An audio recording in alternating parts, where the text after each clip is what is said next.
The Tales of 30th Anniversary Remastered project has been one of my most anticipated efforts to watch unfold, and its beginning with the Tales of Grace's F Remastered was a strong debut. Next up is another PS3 entry, Tales of Xillia, which happens to be one of my favorite games in the series. Like many Western fans during the time of this release, I have plenty of nostalgia tied to it, having first played it when it first came west. So given that I'm highly familiar with this release, I jumped in ready to re-experience it from the start, and I walked away thoroughly satisfied.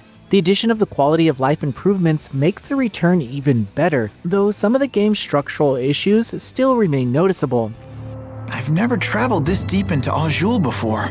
Nor I. And Rashagal, very little is known about the interior regions of Azul. Well, if anyone has any questions, fire away. I've actually come here a number of times. Because you have a girl in Azul? I came for work, mind you. Work. But sure, I may have met a few girls over the course of my duties. In Tales of Xillia, you explore the world of Rieze Maxia, a land sustained by symbolic relationships between humans and spirits. The balance is threatened by tension between the Rashagal Empire and Azul, while a mysterious woman named Mila Maxwell claims to be the Lord of the Spirits.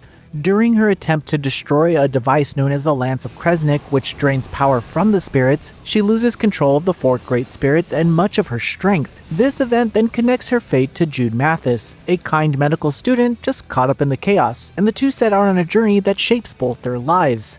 Like many Tales titles, Xillia thrives on its character dynamics. The cast's personalities and their growth are central to the story, and the writing ensures everyone has a clear arc. Each character faces distinct struggles that reach satisfying conclusions by the end, creating a consistent emotional flow throughout the narrative. None of them feel like weak links, though I must admit that I do favor a few over others. The skits, being short conversations that occur between the party members, continues to shine as a defining feature in this release. They inject humor and warmth into the adventure, giving players memorable glimpses into the cast's relationships. The English voice acting still holds up well after all these years, though Mila's stiffer delivery occasionally clashes with the stronger performances from the rest of the group, and that's still present here. One element that remains divisive is the dual protagonist system. When starting the game, you choose between Jude or Mila as the lead, but this choice doesn't actually make much of a difference overall. Most of the story plays out identical since the two travel together for the majority of the game. The few perspective shifts that do occur often feel more like padding than meaningful variations. It seems like the developers wanted to avoid excessive exposition, but it all doesn't add much beyond extending the playtime. The only major distinction is the set of unique battle themes assigned to each route. If you're playing for the first time, I recommend starting with Jude's story. His route provides a clear sense of pacing and includes some scenes that Mila's skips over. I feel like hers works better when viewed after the fact, offering insight into events you already understand. On a smaller note, side quests can feel a bit repetitive, but they're usually short and easy to complete, so they don't overstay their welcome. Combat in Tales of Xillia centers on the double raid linear motion battle system, which lets you pair 2 characters in battle. This system introduces the concept of linked arts, which are special attacks that merge the arts of 2 characters into a new, more powerful technique. These combinations can only be triggered once the over-limit gauge fills to certain levels, which does add tension and rhythm to each encounter. Only certain character pairings can perform linked arts, but once you figure out the best combination, it becomes highly rewarding. You don't have to worry about coordinating with AI partners either, as the timing is handled automatically. When the over-limit gauge reaches its peak and glows gold, you can unleash a chain of linked arts without delay. You can even swap partners mid-battle to extend your combos, which keeps fights fast and satisfying. The more arts and characters you unlock, the more addictive it becomes to experiment with strategies and setups. Basic attacks are tied to the assault counter, which is a system that limits consecutive hits until upgraded. It does feel a little similar to Tales of Grace's CC gauge and adds structure to your rhythm in battle. And layered on top of all of that are character-specific mechanics that deepen combat variety, where each playable character has unique properties that make them worth mastering. Compared to other entries in the series, Xillia's battle system can be tricky to fully grasp, but the depth is part of its appeal. Switching party members mid-fight and managing linked partner makes the flow dynamic and skill-based. Instead of a traditional leveling and skill tree system, Xillia uses growth points earned through combat to unlock upgrades on a web-like grid. It's somewhat familiar to Final Fantasy X's Sphere Grid, offering a visual and incremental way to improve your stats and learn new arts and skills. These skills provide tangible advantages such as resistance to status effects or enhanced combat efficiency. The grid expands as you progress, revealing new nodes and rewarding exploration. It creates a steady sense of progression without overcomplicating things. You can also choose to fill nodes automatically, saving time if you prefer a more streamlined experience. I feel like this design balances customization and convenience well, letting you play at your preferred pace. Overall, the combination of combat depth and flexible character growth makes Xillia satisfying to revisit. The systems support experimentation while staying accessible, which is a hallmark of the Tales series at its best. Battles remain short but weighty, keeping momentum throughout the whole adventure.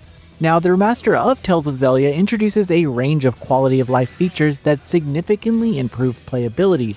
Most of the downloadable content from the original PS3 version is now included, except for those licensed costumes. Autosave is now standard, field encounters can be disabled, and the ability to retry standard battles has been added in. Movement speed does feel faster, which makes exploration way less of a chore, and the improved mini-map now marks key objectives, including limited time events. These upgrades make progression smoother and reduce the friction that older RPGs had. One of the most notable new features is the inclusion of the grade shop at the start of the game, similar to what was introduced in Grace's F. This system lets you modify gameplay parameters from the outset, adjusting difficulty or granting perks like boosted experience and gold gain. While this flexibility helps new players ease into the game, I do miss earning grade points naturally through gameplay and then spending it in a subsequent playthrough. Having all the bonuses unlocked immediately removes some of that long-term incentive, though you can always ignore these options if you want a more authentic first run. Another returning system worth highlighting is the shop upgrade mechanic.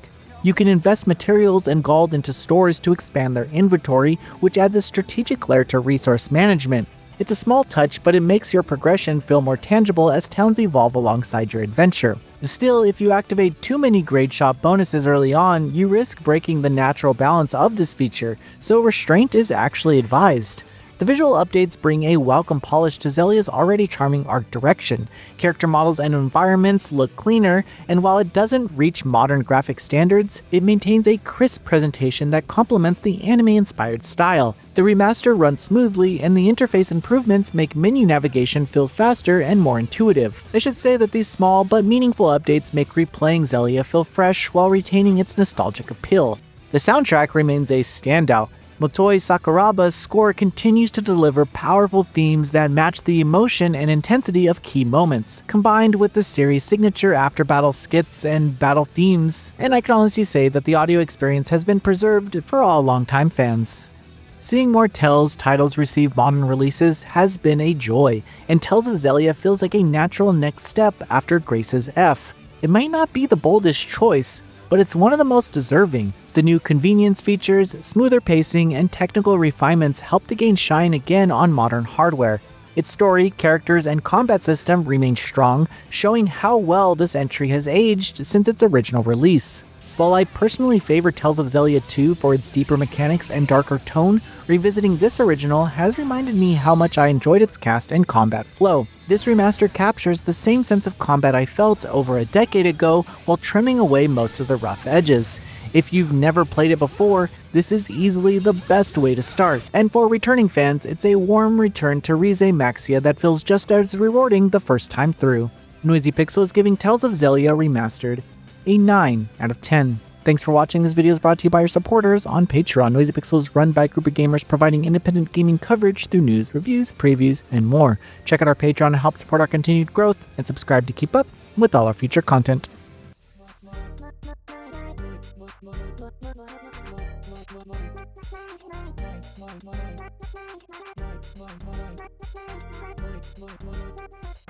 Noisy Pixel.